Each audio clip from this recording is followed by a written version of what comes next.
चलो मेरे भाइयों, तो कैसे हो आप लोग? तो इस सीरीज एंजॉय कर रहे हो। अब मैं जानता हूँ कि इस टच कंट्रोल्स डालने के बाद लोग पूछेंगे कि भाई मेरे को ऐड डालना सीखना है, मेरे को एड्स डालना सीखना है। तो फाइनली मैं एड्स का वीडियो देखो ला दिया हूँ। इस वीडियो में हम लोग सीखेंगे कि हम लोग एड्स कैसे डालेंगे। ठीक है, तो बिना टाइम वेस्ट किए एड्स देखो कैसे डालते हैं। इसमें डबल क्लिक करना, कुछ कठिन नहीं होता है। यहाँ एडमॉब एड्स दिया हुआ है, थोड़ा सा एक्सपेरिमेंट तो करके देखो तुम लोग। एडमॉब एड्स इंसर्ट, ये AdMob ad throughout the player रहेगा। अब हम लोग एड्स कहाँ चाहते हैं डिस्प्ले होना? जहाँ भी चाहते हैं, जैसे लेवल 1 है तो उसकी इवेंट शीट 1 है, हम लोग को पता है, तो इवेंट शीट 1 में लोड होना चाहेंगे। या लेवल 2 में ऐड लोड करना है तो लेवल 2 में ऐड करेंगे। अब एड्स यूजुअली दो टाइप की होती हैं, एक होती है इंटरस्टिशियल ऐड और एक होती है बैनर ऐड, है ना। तो देखो है ना, तो यहाँ पे हम लोग को एड्स के बारे में प्रॉपर्टीज़ दिख रही हैं। तो और ऐप्स हम लोग को एडमॉब के अकाउंट में लॉगिन करना पड़ेगा, है ना। और लॉगिन करने के बाद हम लोग को यहाँ पे एक आईडी मिलती है, एक बैनर आईडी मिलती है और एक इंटरस्टिशियल आईडी मिलती है। मैं जानता हूँ सब लोग को ये दोनों पता ही होगा, क्योंकि मैं जानता हूँ यहाँ पे जो भी लोग ये वीडियो देख रहे होंगे ना, तो एड्स की दुनिया से ही आए होंगे, क्योंकि एड्स के पीछे लोग भागते रहते हैं, पैसा कमाना है पैसा कमाना है। तो उन लोग को ये दोनों चीज़ जानते ही होंगे कि इंटरस्टिशियल आईडी और बैनर आईडी क्या होता है। तो पहले देख लेते हैं, मेन मुद्दे वाली बात है कि ऐड का कोड इसमें इवेंट डालते कैसे हैं। तो देखो ऐड इवेंट करते हैं और ऐड मॉब। सबसे पहले तो हम लोग को लोड करना पड़ता है ऐड को, है ना। तो देखो इज शोइंग इस banner ad receive is showing interstitial add on interstitial rate, नहीं ये क्या दिखा रहा है, रुक जाओ एक मिनट, ऐसे मैं टेस्ट कर रहा हूँ। Preload banner interstitial ad, okay. देखो जब कभी भी कोई विंडो हमारा जब होता है, ये सारे इवेंट्स हैं, तो पहले हम लोग को कुछ एक एक्शन सेलेक्ट करना पड़ेगा कि लोड करना पड़ेगा हमें। तो हम लोग चाहते हैं पहले लोड करें ऐड को। तो लोड कब होगा? तो मैं चाहता हूँ जैसे ही सिस्टम स्टार्ट हो, मतलब जो हमारा लेआउट है, कहाँ है हमारा layout, on start of layout, जैसे ही हमारा लेआउट खुले तो ऐड लोड हो जाए, है ना। तो एडमॉब प्रीलोड इंटरस्टिशियल ऐड, ठीक है।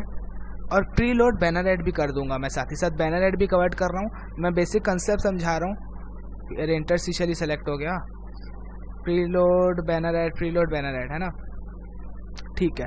अब जैसे ही हमारा लेआउट स्टार्ट होगा तो एड्स लोड होंगे। अभी ऐड डिस्प्ले नहीं होंगे, तो ऐड लोड होंगे।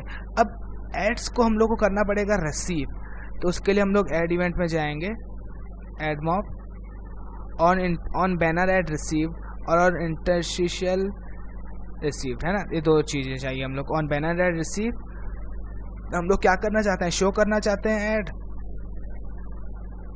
हाँ। तो एड्स शो बैनर ऐड, और इसकी साइज़ देखो स्मार्ट साइज़ ही रखना और टॉप कॉर्नर में ही रखेंगे, क्योंकि नीचे तो हमारे कंट्रोल्स वगैरह होंगे, तो ऐसे प्लेयर डिस्टर्ब हो जाएगा जो भी खेलेगा। वैसे तो कितनी एड्स रखोगे तो डिस्टर्ब होगा ही। तुम लोग के ऐप में रिव्यू आएंगे कि भाई इतनी एड्स डाल दिया है, छटा इसको, टू मैनी एड्स करके रिव्यू आते हैं। तो इनिशियली जब तुम लोग ऐप बना रहे हो तो कोशिश करना कि उसमें एड्स ना डालो। जब बाद में बहुत सारे अब तुम लोग के एड्स के डाउनलोड्स बढ़ जाएंगे तब तुम एड्स डालना। और अब यहाँ पे और interstitial add received, okay. Add mob फिर से शो इंटरस्टिशियल, ठीक है। इंटरस्टिशियल पूरी स्क्रीन कवर करती है, पूरी फुल स्क्रीन, तो इसलिए उसमें साइज़ नहीं पूछा उसने। इंटरस्टिशियल ऐड से ही ज़्यादा पैसा मिलता है, लोग उसमें क्लिक कर ही देते हैं, ऐसा अचानक से आ जाती है। तो देखो अब दूसरी बात यह है कि इसके अंदर तुम लोग कंडीशंस वगैरह भी डाल सकते थे, एड्स डिस्प्ले कहाँ पे होंगी। मैंने इसमें सिर्फ इतना एड्स डाला है कि स्टार्ट ऑफ स्क्रीन पे एड्स लोड होंगे और जैसे ही लोड हो जाएंगे तो अपने आप दोनों इंटरस्टिशियल ऐड दोनों शो होने लगेंगे। मैंने इसमें डालता तो मैं सब इवेंट डाल के कंडीशन डाल सकता था कि प्लेयर मरे तो लोड हो, या कुछ भी ऐसा करके, तुम लोग समझ गए। तो मैं एड्स का लॉजिक समझा रहा हूँ, है ना। तो हमारे लोड, हाँ ठीक है। अब हम लोग जब एक्सपोर्ट करेंगे तो सिर्फ इतने से ही नहीं, हाँ, और यहाँ पे तुम लोग को ये डालना पड़ेगा और ये डालना पड़ेगा, है ना। और यहाँ पे टेस्ट मोड को तुम लोग को करना पड़ेगा फॉल्स, है ना। टेस्ट मोड को फॉल्स कर देना, यहाँ से फॉल्स कर देते हैं ना, फॉल्स। और यहाँ पे बैनर आईडी और इंटरस्टिशियल आईडी डालना पड़ेगा। अगर ठीक है, एंड्रॉयड के लिए, iOS के लिए, विंडोज़ के लिए, तीनों के लिए अलग अलग है। चलो ठीक है, हम लोग को तो एंड्रॉयड बनाना है, तो एंड्रॉयड में डालना एडमॉब के अकाउंट में लॉगिन करना, वहाँ पे ऐप क्रिएट करना, वहाँ पे कुछ डिटेल भरनी पड़ेंगी, ऐप का नाम वगैरह कुछ भर देना, गेम का ही नाम लिख देना, और उसके बाद तुम लोग को इंटरस्टिशियल और बैन आईडी मिल जाएगी। ठीक है, मैं उसमें अभी टाइम वेस्ट नहीं करूँगा, तुम लोग बोलोगे तो उस पर मैं नेक्स्ट वीडियो में बता दूंगा, है ना। अब इस गेम को एक्सपोर्ट करने के बाद जो एक और दिक्कत आती है, इतने से ही तुम लोग एड्स एक्सपोर्ट करोगे और एपीके बना लोगे cocoon.js या PhoneGap यूज़ करके, तो तुम लोग को क्या है कि एड्स दिखेंगे ही नहीं दिखेंगे, क्योंकि ये होता है ना, ये क्योंकि हमारा HTML5 बेस्ड है, तो क्यों नहीं दिखेंगे, क्योंकि एड्स एक और चीज़ की ज़रूरत होती है और उसको बोलते हैं हम लोग प्लगइन बेसिकली क्या होता है ना कि हमारा जो है ना ये गेम HTML5 बेस्ड है, मतलब हाइब्रिड ऐप है, तो उसको हम लोग मोबाइल में चाह रहे हैं तो किसी को भी ऐसे डायरेक्टली एक्सेस नहीं कर सकता, तो उसको प्लगइन चाहिए रहता है। हमारा एड्स लोड करने के लिए उसको एक प्लगइन चाहिए, तो प्लगइन होते हैं कंस्ट्रक्ट 2 में कॉर्डोवा के प्लगइन्स यूज़ होते हैं। ठीक है, तो एक साइट है, जैसे कि ये मेरे को साइट मिली है, उसमें ये एडमॉब की एक साइट है और उसमें ये प्लगइन डला हुआ है, npm पैकेज है यूजुअली, ये एक कॉर्डोवा plugin.mob, इसका लिंक मैं डिस्क्रिप्शन में दे दूंगा। ठीक है, वहाँ पे जाना और इसमें देखो कैसे अलग अलग प्लेटफॉर्म में एड्स ऐड किए जाएंगे। देखो हम लोग जब ऐप बनाते हैं ना HTML5 बेस्ड या कंस्ट्रक्ट 2 का ही ऐप, तो हम लोग बिना cocoon.js या cocoon.io या PhoneGap यूज़ करके भी बनाया जा सकता है।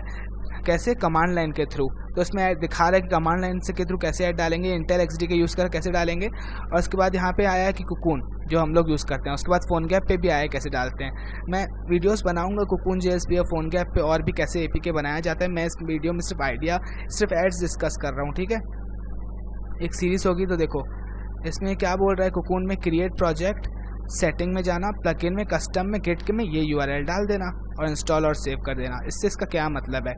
इससे इसका मतलब ये है कि देख लेते हैं, मैंने अपने प्रोजेक्ट में डाला हुआ है URL।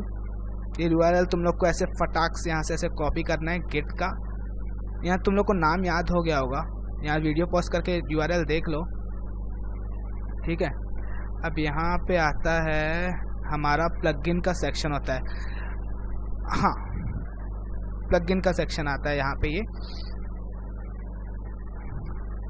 जल्दी लोड हो यार, वीडियो की लेंथ बढ़ रही है फालतू में, तो वीडियो पॉज कर लूँ तो मैं 1 मिनट लोड हो जाए। देखो भाई लोग, इसमें cocoon के भी बहुत सारे प्लगइन्स हैं, है ना। जैसे मैं यहाँ पे cocoon में गया तो उसके बहुत सारे प्लगइन्स हैं। अब इन लोग तुम लोग सर्च करोगे ना, तो हाँ ये भी एक अच्छी बात है कि यहाँ पे तुम लोग सर्च कर सकते हो एडमॉब फॉर गूगल, है ना, ऐसे करके। तो देखो आते हैं ऐसे एडमॉब, गूगल, फायरबेस। अब पता नहीं वो लोग चलेंगे, ये सब चलेगा कि नहीं। देखा एडमॉब नेटिव है, एंड्रॉइड है, ये सब प्लगइन चलेगा कि नहीं, ये मेरे को पता नहीं। चलना तो चाहिए, बट हम लोग कस्टम प्लगइन डाल लेंगे जो हम लोग को इस साइट पे मिला हुआ है। तो यहाँ पे तुम लोग को क्या देना है, इसका URL पेस्ट करना है, ये वाला करके। इतना तो मैं करके दिखा ही सकता हूँ, नहीं तो एड्स लोड नहीं होंगे। तुम लोग उसमें एड्स लोड करोगे, इंटरस्टिशियल ID और बैनर ID डालोगे, और उसके बाद ये वाली जो URL है ऐसे करके तुम लोग को पेस्ट करनी पड़ेगी, है ना। और उसके बाद इंस्टॉल कर लोगे, बस फिर सब सही है ना, फिर सब सही है। तो उसमें अगर प्लगइन में जाओगे तुम लोग, तो मेरे ख्याल से इंस्टॉल प्लगइन में दिखाएगा ऐसे करके यहाँ पे तुम लोगों ने क्या क्या इंस्टॉल किया हुआ है। तो यहाँ पे क्रेनबेरी का ये एडमॉब प्लगइन ऐड ऐसे करके आ जाएगा। ठीक है, यहाँ से आइकॉन्स डालते हैं, स्प्लैश स्क्रीन डालते हैं, और configuration.xml ये फाइल बहुत इंपॉर्टेंट है। ये फाइल मैं अभी डिस्कस नहीं करूँगा, बाद वीडियोस में डिस्कस करूँगा, है ना। ठीक है, अभी इस फाइल के बारे में डिस्कस। बेसिकली जो भी हम लोग प्लगइन वगैरह डालते हैं, आइकॉन वगैरह डालते हैं, वो यहीं से कंट्रोल होता है। देखो यहाँ पे प्लगइन का नाम आ चुका है जो हम लोगों ने डाला हुआ है। तो यहाँ पे यह एक अल्टरनेटिव वे है।